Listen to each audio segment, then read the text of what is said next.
ఖలిస్తానీ ఉద్యమం మరోసారి జడలు విప్పుతోంది. ఖలిస్తానీ మద్దతుదారులకు వ్యతిరేకంగా భారత ప్రభుత్వం కుట్ర చేస్తోందని సిక్స్ ఫర్ జస్టిస్ సంస్థ ఆరోపించింది. ఇందులో భాగంగా ఖలిస్తానీ ఉద్యమకారులకు వ్యతిరేకంగా గూఢచారి నెట్వర్క్ భారత ప్రభుత్వం నడుపుతోందని ఆరోపించింది. అయితే దీనికి ధీటుగా సమాధానం ఇవ్వడం కోసం తాము కెనడాలో వాంకోవర్లో భారత కాన్సులేట్ ఆఫీస్ కొన్ని గంటల పాటు సీజ్ చేస్తున్నట్టు సిక్స్ ఫర్ జస్టిస్ సంస్థ వెల్లడించింది.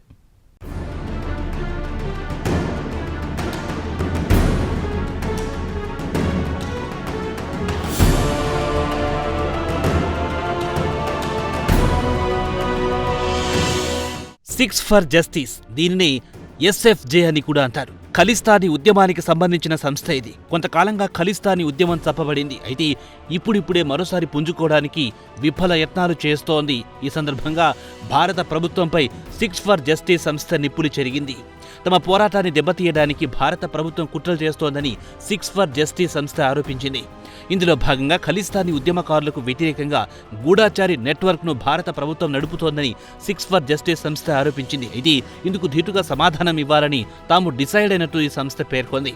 ఇందులో భాగంగా కెనడాలోని వాంకోవర్లో భారత కాన్సులేట్ కార్యాలయాన్ని కొన్ని గంటల పాటు సీజ్ చేస్తామని సిక్స్ ఫర్ జస్టిస్ సంస్థ వెల్లడించింది.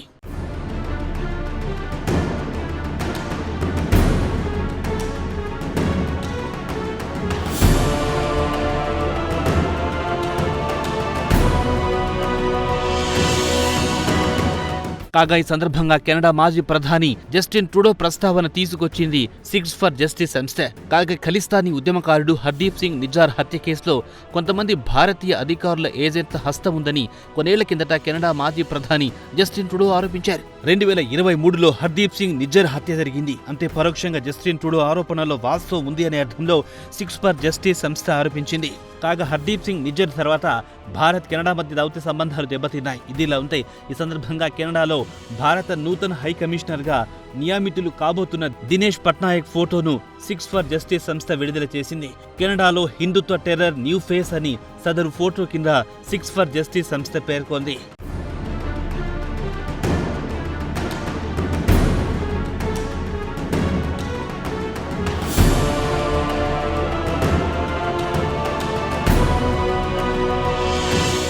ఇదిలా ఉంటే కొంతకాలంగా ఖలిస్తానీ ఉద్యమకారుల కార్యకలాపాలకు కెనడా కేంద్రంగా మారింది. దీనికి ప్రధాన కారణం కెనడా జనాభాలో అధిక సంఖ్యలో సిక్కులుంటారు. అంతేకాదు కెనడాలో రాజకీయంగా కూడా సిక్కులు చాలా పవర్ఫుల్. దీంతో చూస్తూ సిక్ ఓటు బ్యాంక్ను దూరం చేసుకోవడానికి కెనడాలో ఏ రాజకీయ పార్టీ కోరుకోదు. దీంతో ఖలిస్తానీ ఉద్యమకారులు ఎటువంటి హింసాత్మక ఘటనలకు పాల్పడినా సదరు రాజకీయ పార్టీలు మౌనం వహిస్తాయి. అంతే తప్ప ఖలిస్తానీ మద్దతుదారుల కార్యకలాపాలను ఖండించవు. ఈ నేపథ్యంలో కెనడాలో ఇటీవల ఖలిస్తానీ మద్దతుదారుల ఆగడాలు ఎక్కువయ్యాయి. హిందూ ఆలయాలను ఖలిస్తానీ మద్దతుదారులు ధ్వంసం చేశారు. సదరు ఆలయాలపై ఖలిస్తానీ ఉద్యమ అనుకూల నినాదం రాశారు. మరి ముఖ్యంగా జస్టిన్ ట్రూడో హయాంలో ఈ ఆగడాలు చాలా ఎక్కువగా ఉండేది. అయితే జస్టిన్ ట్రూడో కుర్చీ దిగిపోయాక పరిస్థితి కొంతమేర అదుపులోకొచ్చింది.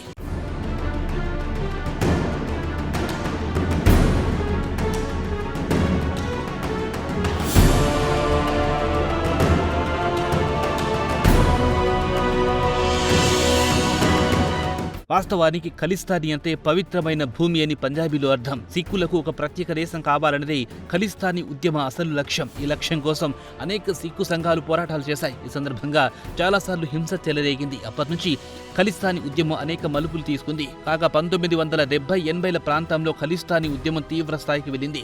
80వ దశకంలో సంత్ జర్నల్ సింగ్ భింద్రన్వాలే ఖలిస్తానీ ఉద్యమంలో ప్రవేశించారు. భింద్రన్వాలే హయాంలో ఖలిస్తానీ ఉద్యమం ఉవ్వెత్తున ఎగిసింది. సంత్ జర్నల్ సింగ్ భింద్రన్వాలేను పట్టుకోవడానికి ఇందిరా నాయకత్వంలోని అప్పటి కేంద్ర ప్రభుత్వం అనేకసార్లు ప్రయత్నించింది. అయితే భింద్రన్వాలే పోలీసుల కళ్లు గప్పాడు. ఎవరికి దొరకలేదు. దీంతో పోలీసుల నుంచి తప్పించుకోవడానికి అమృత్సర్లోని స్వర్ణ దేవాలయంలో భింద్రన్వాలే తలదాచుకున్నాడు. అక్కడి నుంచే ఖలిస్తానీ ఉద్యమానికి సంబంధించిన కార్యక్రమాలపై ఆదేశాలు జారీ చేసేవాడు.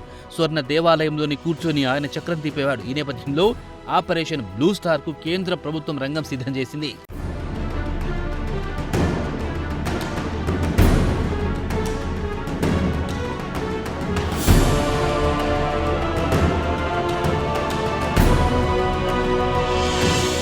Operation blue star. 80వ దశకంలో బాగా ప్రచారంలోకి వచ్చిన మాట ఇది. సంత్ జర్నైల్ సింగ్ భింద్రన్వాలేను పట్టుకోవడానికి స్వర్ణ దేవాలయానికి భారత సైన్యం ప్రవేశించింది.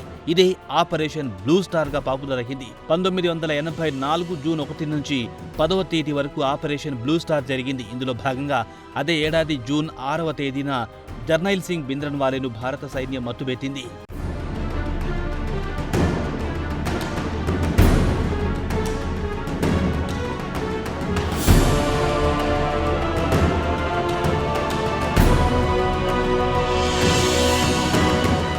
ఏదేమైనా కెనడాలో మరోసారి ఖలిస్తానీ ఉద్యమం జడలు విప్పుతోంది.